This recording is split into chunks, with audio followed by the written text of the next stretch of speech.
Morning guys.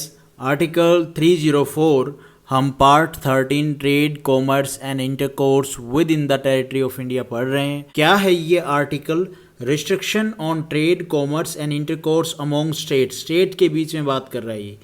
देखो, हमने article 301 में क्या पढ़ा था कि भैया ट्रेड बिल्कुल फ्री है within the territory of India, state to state या डिस्ट्रिक्ट टू डिस्ट्रिक्ट। ठीक है जी, इतना 301 में देखा। फिर आगे आगे जब हम आर्टिकल पढ़ने लगे तो हमने देखा कि कुछ कंडीशंस पे पार्लियामेंट यूनियन के मतलब सारे स्टेट के ऊपर रिस्ट्रिक्शन इम्पोज कर सकती है लॉ बना के, और कोई स्टेट है वो इम्पोज करना चाहता है कोई रिस्ट्रिक्शन तो वो स्टेट लेजिस्लेचर लॉ बना के इम्पोज कर सकती है रिस्ट्रिक्शन। ये चीज़ें हमने आर्टिकल में 301 और 2 में पढ़ी, 3 में पढ़ी। अब यहाँ पे इस आर्टिकल में क्या बता रहा है ये कि भाई स्टेट के बीच में, स्टेट के बीच में किस तरह से रिस्ट्रिक्शन लगा सकते हैं, ये बता रहा है ये आर्टिकल कि पब्लिक इंटरेस्ट के लिए रिस्ट्रिक्शन है वो लगा सकते हैं स्टेट के बीच में, स्टेट टू स्टेट के बीच में। इस बारे में है, देखते हैं। मैं थ्योरी पार्ट पहले आपको बताता हूँ, उसके बाद इसके जो की पॉइंट है आर्टिकल के वो भी मैं आपको साथ साथ बताऊँगा। तो क्या है देखो, article not with standing anything in article 301 और article 303 the legislature of state में बाई लॉ। इसमें क्या था, ट्रेड फ्री थी। इसमें क्या रिस्ट्रिक्शन इम्पोज कर सकते हैं और कुछ जो एक्सट्रीम सिचुएशन होती है वहाँ उस टाइम पे स्पेशल जो रिस्ट्रिक्शन है वो इम्पोज कर सकते हैं, स्टेटस दे सकते हैं स्पेशल वाला कि भाई यहाँ पे ये चीज़ प्रोवाइड कर रही है सरकार। वो चीज़ हमने पहले वाले आर्टिकल में देख ली थी।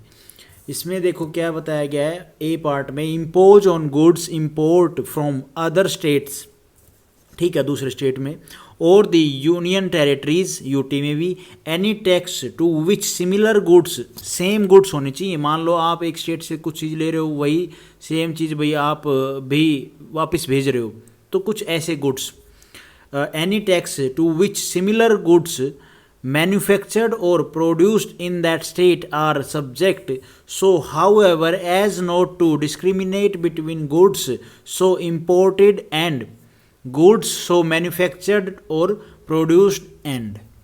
इसका मतलब ये है कि आप मान लो एक स्टेट ट्रेड कर रहा है दूसरे स्टेट से, तो दोनों इक्वली टैक्स डाल रहे हैं, ठीक है जी, जिसको हम बोलते हैं क्विक प्रो को, कि भाई सिमिलर चीज़ों पे दोनों साइड से टैक्स डाला जा रहा है। भाई इन सिंपल लैंग्वेज ऐसा है, एक स्टेट टैक्स डाल रही है दूसरे स्टेट पे कुछ चीज़ें इंपोर्ट करने के लिए, ये स्टेट भी जो इंपोर्ट करवा रही है, जो दूसरे स्टेट को भेजा जा रहा है, जो भेज रही है, मतलब दोनों ही लगा लो, वो भी क्या है टैक्स डाल सकती है सिमिलर चीज़ें वहाँ भेजने के लिए। ये बात यहाँ पे आप ध्यान रखना, सिमिलर चीज़ों पे बात हो रही है, सिमिलर गुड्स के ऊपर। तो इसमें बात हो गई कि भाई स्टेट टू स्टेट सिमिलर चीज़ों के ऊपर दोनों टैक्स डाल सकते हैं, इक्वल हो जाएगा, जस्ट एंड इक्वल हो जाएगा दोनों साइड से।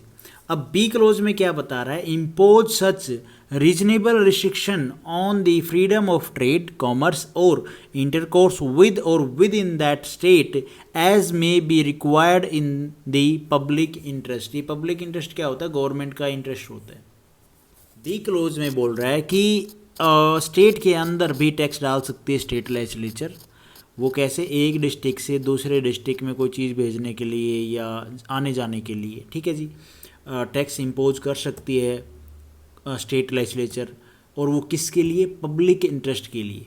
लेकिन इसका एक राइडर है, देखो, प्रोवाइडेड दैट नो बिल और amendment for the purpose of clause B shall be introduced or moved in the legislature of a state without the previous sanction of the president। यहाँ पे इस कंडीशन में president साहब के sanction की ज़रूरत है। क्या बता रहे हैं देखो भाई, इंटरकोर्स मतलब एक स्टेट से दूसरी स्टेट इंपोर्ट करने के लिए, मूवमेंट करने के लिए टैक्स लगाना, ठीक है जी, किसी सिमिलर गुड्स के ऊपर या अदर गुड्स के ऊपर, उस तरह के लॉ बनाना पड़ेगा, तभी तो टैक्स भाई इम्पोज किया जाता है ना, जो रिस्ट्रिक्शन है वो लगाए जाते हैं। और इंटर स्टेट के अंदर ही अंदर कुछ करना है लॉ बना के, मतलब जैसे मैंने आपको बताया अभी डिस्ट्रिक्ट टू डिस्ट्रिक्ट कुछ ट्रेड करना है, तो वहाँ पे भी क्या है टैक्स इम्पोज कर सकती है स्टेट लेजिस्लेचर।